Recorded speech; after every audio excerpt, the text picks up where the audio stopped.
Je ne sais même pas si en l'état cette vidéo sortira, mais bah on va faire avec. Hein. Là j'ai quelques soucis d'ampoule, donc j'essaye de faire en système D pour faire en sorte que vous me voyez un minimum, hein, parce que sinon vous ne me voyez pas. Bonjour à tous, aujourd'hui on se retrouve pour une vidéo qui est à nouveau une vidéo pâle. Oui, je sais, cette année a été prolifique niveau pâle, pas forcément aussi prolifique niveau lecture, mais voilà. Hein, je vous retrouve aujourd'hui donc pour une vidéo pâle et ça va être la pâle du Winter is Reading, un nouveau challenge organisé par Zoé de la chaîne Bulle de mots, qui est l'organisatrice du challenge des 4 maisons, donc sur le thème de Poudlard, et cette année elle a décidé de lancer le Winter is Reading. Donc sur le thème de Game of Thrones, comme vous pouvez le deviner, on doit intégrer une maison de Westeros et faire comme avec la coupe des 4 maisons, lire un maximum pendant un mois cette fois-ci, donc ce n'est pas 15 jours, c'est un mois entier, donc jusqu'à fin décembre, et on doit ramener le plus de points à notre maison pour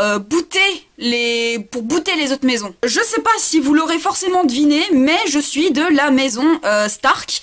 Alors je fais pas dans l'originalité sur ce coup-là, mais en fait les Stark c'est la maison qui me représente le plus en fait.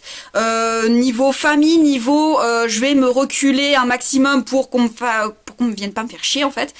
Mais le seul petit problème hein, de la maison Stark, c'est qu'ils sont dans le nord, là où il fait froid, donc c'est un peu le seul défaut que je trouverais à la maison Stark, c'est qu'ils sont dans un endroit où il fait pas très chaud. Mais à part ça, c'est la maison dans laquelle je me représente le plus. Oui, parce que les petites loupiottes, c'est pour faire un peu en sorte que voilà, on est dans un espèce d'environnement cocooning, dans un truc où il fait déjà l'hiver dans le nord, tout ça, enfin... On fait comme on peut, système D de l'automne, hein, voilà, et de l'hiver. Donc, je vous laisserai bien évidemment la vidéo de présentation du challenge de Zoé dans la barre d'infos, et moi je vais essayer au moins d'atteindre le palier tabouret.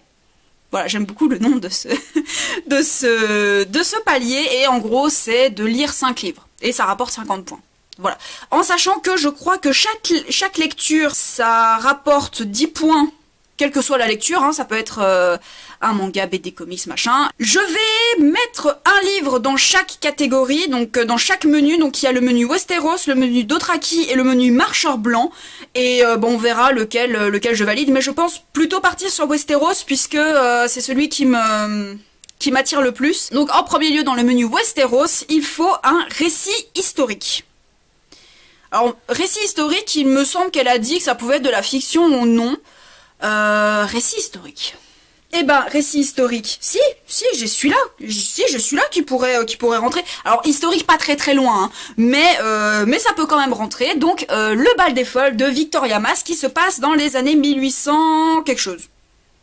J'ai pas la date exacte, mais il me semble que ça se passe dans les années 1870.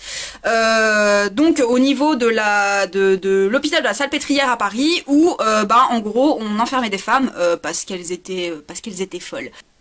Je vous avoue que je veux aussi trichouiller, hein. J'ai un petit peu de Lannister en moi, je vais essayer de trichouiller un peu parce que j'ai pas forcément tout ce qu'il faut. Ensuite, il faut lire un classique. Et là, classique. Dans le thème automne, dans le thème hiver, parce que de toute façon là je vais le lire pendant l'hiver certainement, je ne voyais rien d'autre que Léo de Hurlevent de Émilie Brontë. Léo de Hurlevent qui est un classique du coup de la littérature anglophone, et voilà. Ça fait des mois que je me dis que j'aimerais le lire, vu qu'on est dans la période où il fait assez froid et apparemment on a des belles descriptions d'endroits qui fait froid, voilà, je pense que je tombe plutôt pas mal avec Léo de Hurlevent. Ensuite, on a une histoire de meurtre. Ah, alors je sais pas si je l'aurai forcément là tout de suite dans les mains. Yeah. Ah si, il est là. Oui, parce que j'ai des livres partout, hein, comme vous le savez. Le meurtre du commandeur, je suppose que ça parle d'un meurtre. On va dire que oui, hein. Alors c'est un livre qui me fait extrêmement envie, mais qui me fait aussi extrêmement peur parce que c'est une belle brique. Ah, quoique je le voyais pas si fin. Il fait 540 pages. Voilà, donc c'est quand même une belle brique, mais c'est un livre qui me fait très envie. À un moment donné, à chaque fois que je passais devant, j'étais en mode ah, il me fait très envie, et je pense que je vais me l'enquiller assez rapidement parce que c'est vraiment, alors ce sera mon premier Murakami. parce que une amie qui est fan de tout ce qui est Japon, de tout ce qui est littérature japonaise, m'a indiqué que le meurtre du commandeur pouvait être une très bonne manière de commencer avec Murakami. Donc, pourquoi pas tenter le meurtre du commandeur, puisque, comme dit, je pense que le titre l'indique, ça doit parler d'un meurtre. Je peux aussi très bien mettre déjà celui-là, de Quand la neige danse de Sonia Delzong. On parle de kidnapping de petites filles où en fait les proches de ces petites filles reçoivent des poupées de porcelaine à l'effigie de ces jeunes filles. Donc je pense qu'on est aussi plutôt pas mal niveau tuerie, et puis Sonia Delzong elle est assez réputée pour son côté tuerie et pour son côté glauque. Donc ça pourrait très bien rentrer dans ce thème-là. Et ensuite, il faut lire une romance. Et là, j'aurais bien envie de vous dire que je mettrais la romance que j'ai choisie avec ma collègue, mais on s'est pas encore décidé sur la romance de Noël qu'on a envie de lire. Et puis, sinon, Adopted Love de Gaïa Alexia. C'est un livre qui m'a été offert par Ray de la chaîne Coin de Chauve-souris et ça parle d'une romance, voilà. En gros, ça parle d'un mec qui est allé de foyer en famille d'accueil et qui du coup est repris par la justice et en gros, à ses 18 ans, s'il veut pas finir en prison, il a un an de conditionnel à passer et il faut qu'il la passe dans une nouvelle famille d'accueil et en gros il y a Elena qui est la fille de cette famille qui va peut-être le faire revenir sur le droit chemin. C'est une romance du coup, et Ray m'en avait parlé en disant que c'était un livre qu'elle avait aimé non pas par la romance mais par le côté torturé du personnage principal qui s'appelle Tigan. J'arriverai jamais à me retenir de son nom. Et voilà, je pense que ça peut être intéressant. Ensuite, nous avons le menu Dothraki. Et en premier lieu, il faut lire un récit de voyage. Alors, je sais que ce n'est pas un récit de voyage, puisqu'un récit de voyage, techniquement, ça serait comme lire les livres de Mike Horn. D'ailleurs, j'espère qu'il va s'en sortir, parce que là, à l'heure où je filme cette vidéo, il est un peu bloqué dans le pôle Nord, et il n'est pas dans une très très bonne passe, donc j'espère qu'il va s'en sortir. Mais, donc, voilà, digression terminée, mais c'est pas du récit de voyage, mais j'ai envie de tréchouiller, voilà. Sauvage de Jamie Bradbury, où ça se passe en Alaska. C'est pas un récit de voyage, mais je suppose qu'il va y avoir de belles descriptions sur le côté très grand, le côté grandiose de l'Alaska. C'est peut-être une petite triche de ma part, mais j'ai pas le choix. Parce que récit de voyage, j'ai pas grand chose en récit de voyage. Donc, on fait comme on peut. J'ai aussi les Chroniques du Chevalier Errant de J.R.R. Martin, et en plus, si j'arrive à le lire, j'ai un bonus de 20 points, parce que c'est un livre de l'univers de Game of Thrones. Donc, on va essayer de s'enquiller ça. Ensuite, il faut un livre de contes. J'ai quelque part.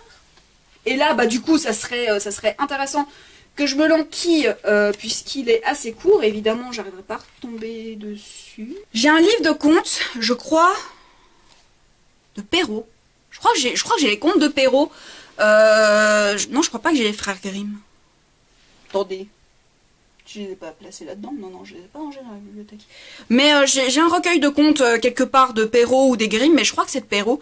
Et j'essaierai de le lire, enfin en tout cas d'en lire quelques-uns. Ensuite, il faut un livre de nature writing.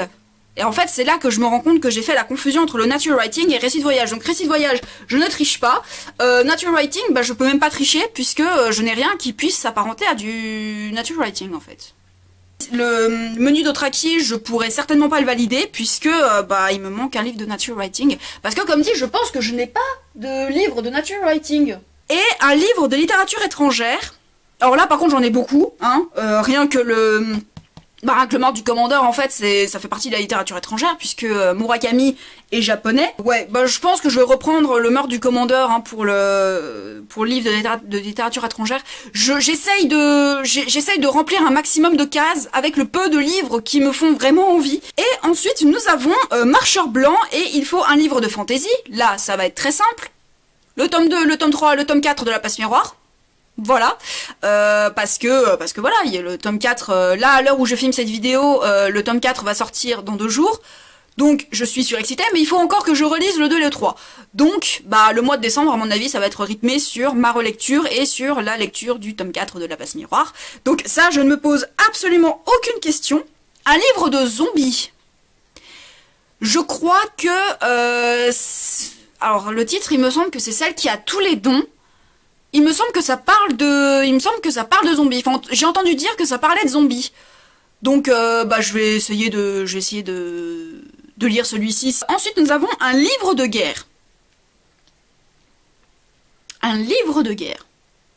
Est-ce que les Chroniques du Chevalier Errant, ça compte? Parce que, bon... Ça parle pas forcément de guerre, hein. Parce que je crois que là, c'est une période assez calme. C'est une période assez calme, il me semble, dans Westeros, donc je suis pas sûre qu'il y ait de... Ah, je suis pas sûre qu'il y ait de guerre dans celui-là. Bah là, tout de suite, je vois pas. Mais si je trouve, bah je vous le dirai. Enfin, un livre qui se passe en hiver. Bah je suppose que quand la neige danse... voilà. Quand la neige danse, je suppose que ça doit se passer en hiver. Voilà, dans un hiver glacial. Donc, celui-là, ça pourra aller. Et bah, est-ce que celui-là, il se passe pas en hiver? Le bal... la salle de bal. Ah! Il se passe en hiver. Et je crois qu'on... Bah non, c'est en 1911, donc ça parle pas forcément de guerre.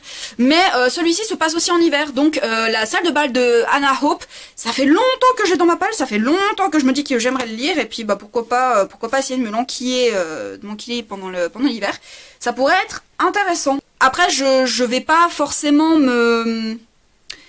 me porter sur les points bonus. Donc le bonus inceste par exemple, ou le bonus mort violente. J'adore les intitulés de ce challenge. Je vais pas forcément me questionner là-dessus, puisque ça va plutôt être dans le livre quand je serai en train de le lire. S'il y a une mort violente, je me rajouterai 10 points, mais et s'il y a un point inceste aussi. Cette vidéo est maintenant terminée et j'espère qu'elle vous aura plu. Oui, j'essaye de faire court puisque, comme je vous dis, je suis un peu sceptique par rapport à l'aspect visuel de la vidéo, donc on essaye de faire vite pour vous éviter de regarder ça trop longtemps. J'espère que cette vidéo vous aura plu. N'hésitez pas à me dire si vous participez au Winter is Reading et pour quelle maison vous participez. Les Stark, on va y aller. Je vous souhaite une très bonne journée et de très belles aventures au pays des pages.